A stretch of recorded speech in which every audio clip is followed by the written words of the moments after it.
Welcome to WXTV, your online source for weatherization training. This is part 2 of our 2-part series on boiler system safety and efficiency.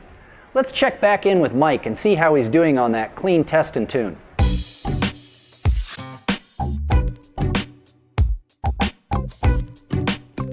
Okay, at this point what we want to do is determine whether or not the proper amount of fuel is being supplied to this boiler. The way we're going to do that, since this is a natural gas system, is we're going to clock the gas meter. We're at an elevation of 5,000 feet here, so we have to derate the input into this boiler 4% for every 1,000 feet we are above sea level. We're at 5,000 feet above sea level, so we have to derate this boiler by 20%.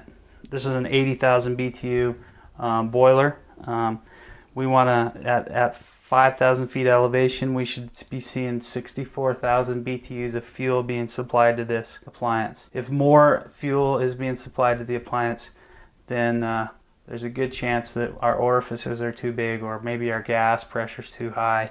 And what occurs then is we start creating carbon monoxide. We have a bad burn. We'll go ahead and get this appliance to fire, and then we'll go out and look at the gas meter and clock it.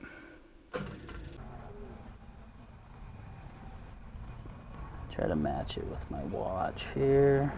Okay, so I'm going to clock how many cubic feet of gas go through this meter. Started right here.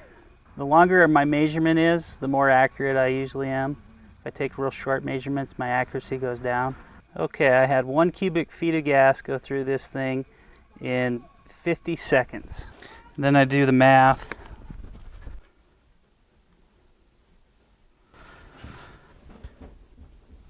In our area, the BTU content of our fuel per cubic foot is about 860 BTUs per cubic foot.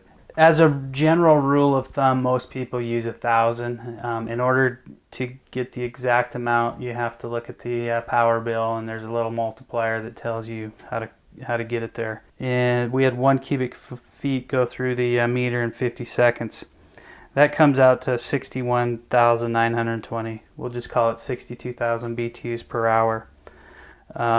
Based on our math for our altitude, we should be right around 64,000 BTUs per hour of input. We calculated 62,000 BTUs. We're a little under, which is great. So we're putting in the right amount of fuel. We're a little bit under, but that's okay. Better than too much. Indications so far tell me we're going to have a pretty good burn on this appliance. Okay, at this time we're going to check combustion efficiency of the boiler. Really what we're looking for is carbon monoxide. We're looking to see if this thing has a good burn, if it's getting the right amount of fuel, right amount of oxygen. This is a cast iron boiler. We don't want this boiler to run too efficient. It's not designed for condensing.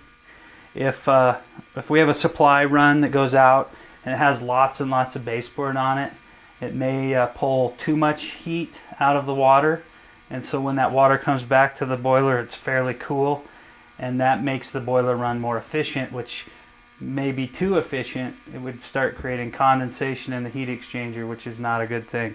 And I'm just jumping the end switch to get this thing to start. This has a draft hood. It's on the back of this boiler. It's fairly difficult to get to. I have to take this probe and get it up inside the draft hood as close to the top of the heat exchanger as I can, so that I don't get a bunch of excess air.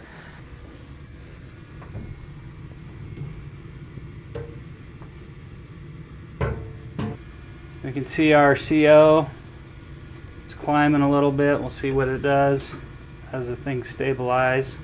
We want to be under 100 parts per million. At 100 parts per million, to get it down to 25, we got to do a little work usually.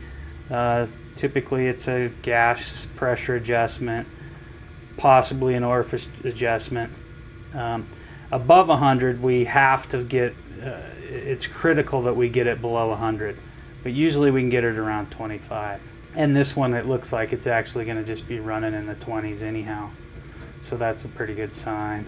So it looks like we have a good good level of carbon monoxide. We have a good burn, plenty of oxygen, proper amount of fuel. We look at our efficiency, we're running 85.8. This thing's been running a little while now, and but as it heats up, the efficiency does start to drop. So it looks like it's going to end up hitting in that 83-84% efficient area. Let's take a look at our CO one more time. Let's see, we're at 15 parts per million CO, so that's pretty good. So we have a good burn. Take a look at our draft again, just to see where we are on draft. We're looking at inches of water column, little different number than pascals. We have minus 0.01 inches of water column of draft. So we do have some draft. So we're looking at the flame here on this boiler, and we do have a really nice blue tipped flame, nice cone shaped, which is what we want. And we do have a little bit of these little red tipping on the end, and that's not uncommon. The main thing we're looking at is the main mantle of the cone and the inner mantle of the cone, and those are nice and crisp. Okay, on this boiler, it's pretty easy to take the door off, so I'm going to take the door off so we can look at things a little closer, and even the lid. There's a couple things we want to take a look at. We just took a look at the flames. This right here is the Aquastat, and what it does is it has a probe that goes into the heat exchanger, and it measures the temperature of the water inside the boiler. So the boiler cycles on and off, heats the water up, lets it cool down, and then just recycles over and over. And it does that with the Aquastat. If we take a look inside the Aquastat, there is a dial. Right here's the dial, and this dial turns, and it's set for right at about 180 degrees, and that's where we want to have it set for this heating system. So here's the Aquastat. It also has the transformer that provides the 24 volts to run the gas valve and the ignition control, and then also a relay that turns the pump on when we get a call for heat. So this is part of the brains of this thing. And then this is the part that controls the ignition and the power to the gas valve. And then over here we have, this is called a tridicator gauge. Right now the boiler temperature is a little over 180 degrees. And what we want to watch and see is what temperature does the flame shut off, okay? And that is supposed to match this. Now there's always a little bit of a difference between the two, but we just want to make sure we're not too high on this. We really want the boiler to shut off around 180. And if it shuts off a lot higher, we can adjust this over here and get it to shut off at a lower temp. The other thing we want to look at on here is the pressure. And right now we're running at about 16 psi, but we want to be in that 12 to 20 psi range on the pressure. If it goes higher, we just shut off little under 190 degrees, our gas shut off. Now what will happen is we're going to deliver this heated water out to the baseboards. They're going to dump the heat. The temperature of the water is going to come back. It'll be cooler, and eventually this will drop back down, probably around 160, 150, somewhere in that area, and then the flames will come back on. During this whole process, as long as there's a call for heat, the pump continues to run, and we just cycle on and off the gas. Back to that pressure, if we get close to 30, we have a relief valve back here. This valve right here, this is a 30 psi relief valve. When the pressure gets above 30 or right at 30, this starts to relieve water out of the system to eliminate pressure so that we don't create a high pressure boiler here.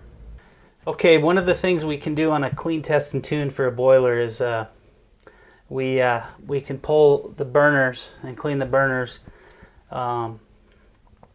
and cleaning up this area. This combustion air comes in here. The primary air mixes with the gas that's coming out of these orifices, and you can see all this dirt, this lint, because it's in a laundry room, which is, it's critical that, and here's a bunch, it's critical that doesn't go in with the burners, with the gas into the burners. Those little red things that we were seeing on the burn, there's really good possibility it's little pieces of this that are going through there, and then they heat up, and that's that little red coloring that you see way on the tips of the flames periodically. So we would clean this all up. We pull the burners, we clean the burners, blow them out with compressed air, blow them, vacuum them.